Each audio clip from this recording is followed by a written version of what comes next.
Okay, good evening. This is Professor David J. DelosReyes. Okay, on my introduction, I will sit down because I am too high for my camera. Okay, my long video discussion for tonight, it's August 17, 2023. The time is around 10:11.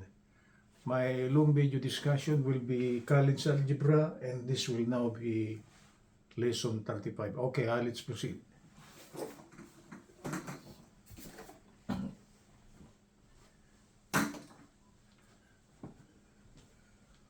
This is lesson number 35. We are running smooth. This topic for tonight is actually a very important topic because online they are doing this concept in the computation of something on the shorts video. Okay. So okay, let's proceed. My topic for tonight will be college algebra, lesson number 35. We are still on the study of the solution of a quadratic equation. The method of solution for tonight will be different from the previous ones, like the original factoring by taking the square root of both sides, by using the so-called completing squares, and by using the so-called quadratic formula. For tonight, this will be the fifth type of variation on how to solve a quadratic equation, and this is the title is there are equations which could be reduced, okay, to a quadratic equation after some form of substitution to make it simpler. So the key to the concept of this one is actually we will make a substitution. We put it on the given equation, which is not yet quadratic on the first look. But after the substitution, okay, what comes out will be a quadratic equation. So if it's a quadratic equation already after the substitution, okay, we can now proceed with the solution by using the four previous solutions. It depends on us and what method we like. Okay, let's try to bring out an example to illustrate the concept of the so-called solution of a quadratic equation that could be reduced, okay, to a quadratic equation after some substitution. Okay, let's proceed. Example number 1. Solve the given equation. The given equation is 2x minus 9 the square root of x plus 4 is equal to 0. If we try to solve this one, okay, immediately without reducing the given equation to other some form, we could do it. But just to bring out the concept of the so-called certain equation could be reduced to a quadratic equation by some form of substitution, we will do it for tonight. Okay, let's proceed. The solution will be something like this. We will let any variable a equal to square root of x. Why square root of x? The complicated part of the given equation is this portion here, the radical part. So we represent that complicated thing by a single variable a. So we place it here. We let a equal to square root of x. So if a is equal to square root of x, if we try to square this one, okay, a to the second power will be a square, and the square root of x raised to the second power will be just simply x. Right? Because square root of x is actually x raised to 1/2. Then we raise that again to the second power, okay? Under the laws of exponent, a given term, raise that again to the second power, it will just be simply that same base. You multiply the exponent. So 1/2 times 2 is actually equal to 1. So this will become x raised to the first power, or just simply x. So meaning to say, if we are given a equal to square root of x, if we try to square both sides, a square will be equal to x. So we will try to substitute this given right hand side for the two equations on the given original equation. So I place it here, substituting. Okay, we'll follow this one. We'll replace x by a square and we replace square root of x by simply a.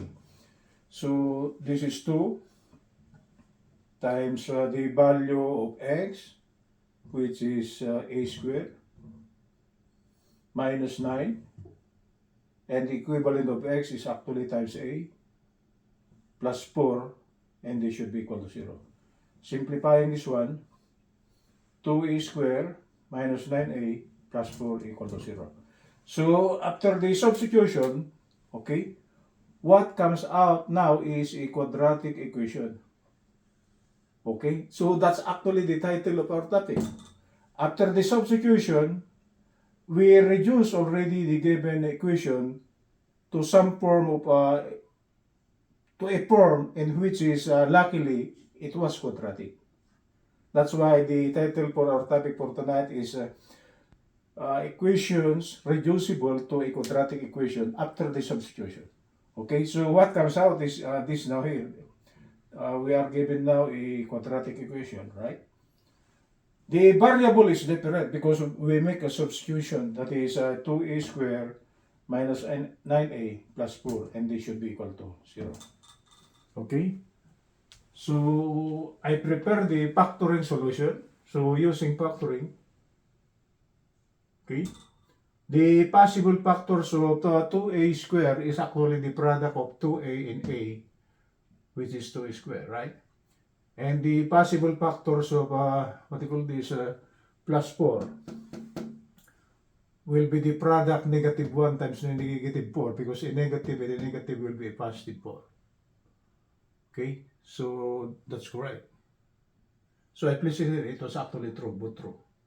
And the middle term, the critical thing here is that because if we made a mistake on the pure constant, okay, and if we don't verify the middle term, we might make a mistake. So let's try to verify the middle term if it is really correct with these two given conditions here. The middle term is actually negative 1 times a will be negative a, right? And a negative 4 times 2a will be negative 8a.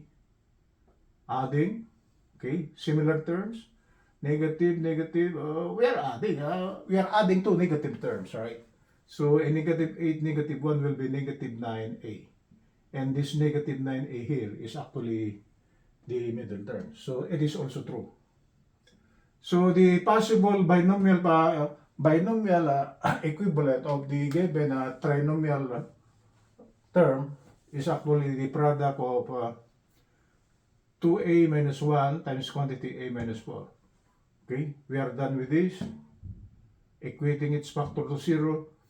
2a minus 1 equal to 0. a1 now will be equal to 1 half. Right?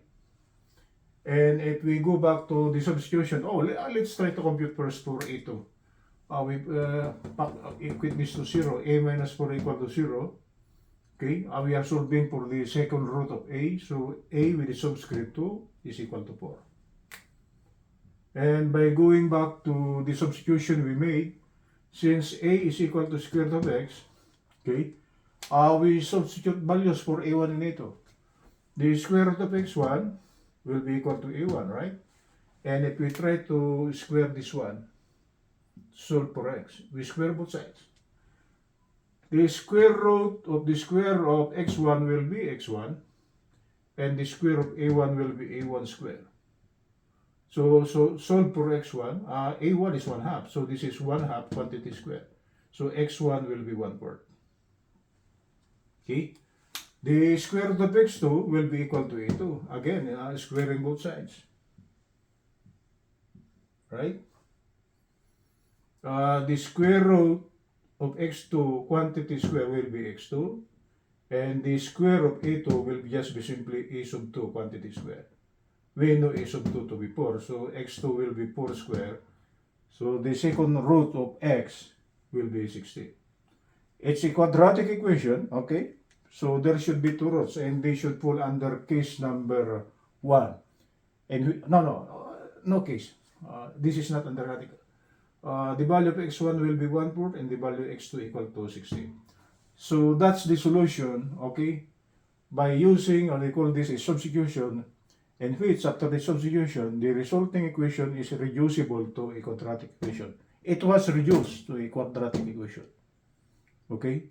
Because if you made a substitution and what comes out is a more complicated equation, your substitution is wrong.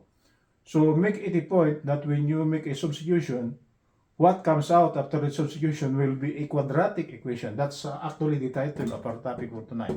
Okay, that's example number 1. Example number 2. Solve the given equation.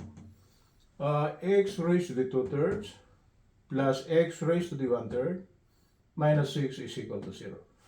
On the first look, it seems the given equation is not a quadratic equation, but it could be reduced to a quadratic equation by making some substitution by using the so-called laws of exponents. So we will place it, I will place it here. I will let x raised to the 1/3 equal to a. So if I will try to square this one, okay, the left hand side will be of the form x to the 1/3 quantity square, and if we try to simplify this one, this should be x raised to the product of 1/3 times 2 is 2/3. Okay? So after the squaring, what comes out for the left hand side will be x raised to the 2/3. Okay? And if we try to substitute the value of x to the 1/3, that will be a quantity square, right? X to the 1/3 is a, right? So this should be a quantity square. So x to the 2/3 is actually a square, right? So substituting this value x to the 2/3 and x to the 1/3 in terms of the new variable a, okay, substituting, first one x to the 2/3 is actually a square, The value x to the 1/3 is a, okay, minus 6, and this is equal to 0. If you we try to inspect the resulting equation, okay, it's a quadratic equation. The unknown variable is not x, it's a, okay, it's another variable. So after the substitution, what comes out is a quadratic equation. That's why after the substitution, the given original equation was reduced to a quadratic equation. And in the solution of this, okay, it's up to you what kind of solution you want. But for me, I prefer the factoring immediately. A squared plus a minus 6 equal to 0. The possible factors of a, I will just present it. So it will be systematic. The possible factors of a will be the product a times a, that will be a squared, right? And the possible factors of negative 6, it could be the product of plus 3 and negative 2. Because plus 3 times negative 2 is actually negative 6. So this is also true, right? We do not know if this signs here will give us the correct middle term. So let's try to check the middle term. The middle term will be the product 3a. 3 times a will be positive 3a. And negative 2 times a will be negative 2a. We combine similar terms, okay? A 3 minus 2 will be 1 times a, or just simply 1a. So the middle term, okay, is actually a. Was it correct? It is correct. So this given what they call this signs of the pure constant term, a plus 3 and minus 2, was actually correct. And obviously, a times a, we don't make a mistake on that one. It will be a squared.